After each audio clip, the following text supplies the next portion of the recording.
11 in a row, and it feels so good. Welcome back to the Red Nation Blogger YouTube channel. It's yours truly, Red Nation Blogger. 11 in a row. I can't say that enough, and this was a gritty game. The more the wins accumulate, the grittier the game.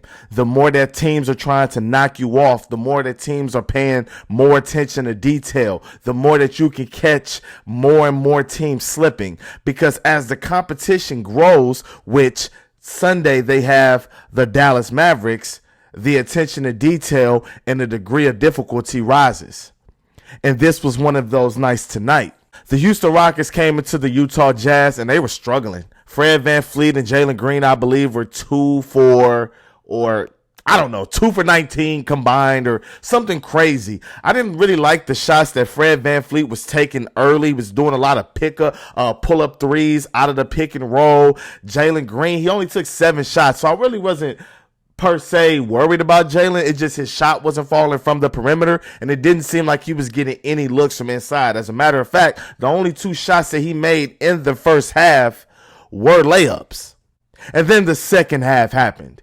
Jaylen Green came out in the third quarter. It was all business. Knocked down 2 threes, got to the lane. His first shot, he did a Euro, took 2 steps on John Collins, did a reverse layup. This guy's good, man, and I don't know what clicked for him. Like, everybody likes to make the jokes, even myself. Oh, it was Drea Michelle. It's the baby. He got a family to feed, blah, blah, blah, blah, blah. Everybody likes to make these jokes, but it's like, what really clicked for Jaylen Green? What happened from pre this stretch to now where we are in this stretch to get this type of player out of this guy? Because this is unbelievable what we are seeing. I am shocked. This is what I've always wanted. This is the player that every Houston Rockets fan envisioned when we saw him in the suit being drafted in the 2021 draft. This is what we envisioned. And now it is coming to fruition. Just bucket after bucket, even in the fourth quarter when it got tough and Chris Dunn was giving him a lot of work. He's still getting to the rim, making buckets, making the right reads. He did have a few turnovers that I didn't like. He did take some questionable shots, but he's in that type of rhythm now where even in the shots that he's missing, even in the games where he's not making 58-60% of his shots, he's still at 43-44%. The only knock I have on Jaylen Green tonight outside of the turnovers is the fact that he missed 6 free throws.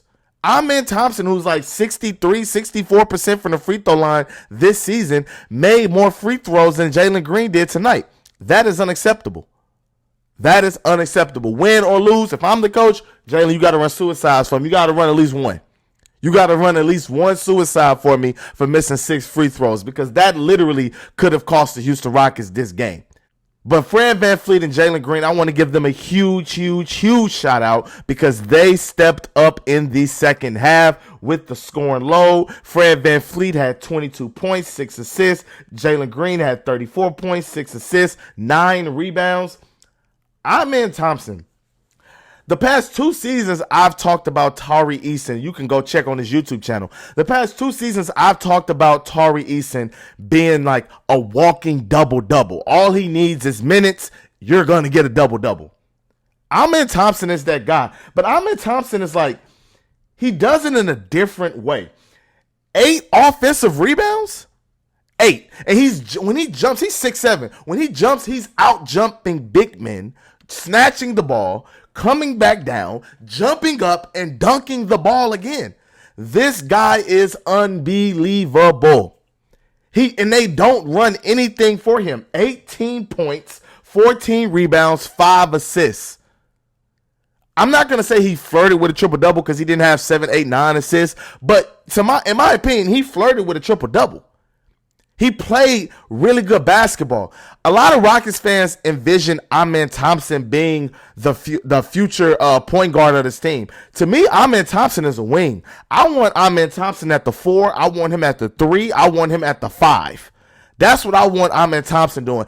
I don't want to put him at the 1. That limits him. Plus, I don't think his shot is going to be respectable until year 3, year 4. So I like the way that Amen Thompson is being used now. And that's the way I want him to be utilized going forward. Because this guy's unbelievable. He played 40 minutes. He doesn't complain. He plays physical.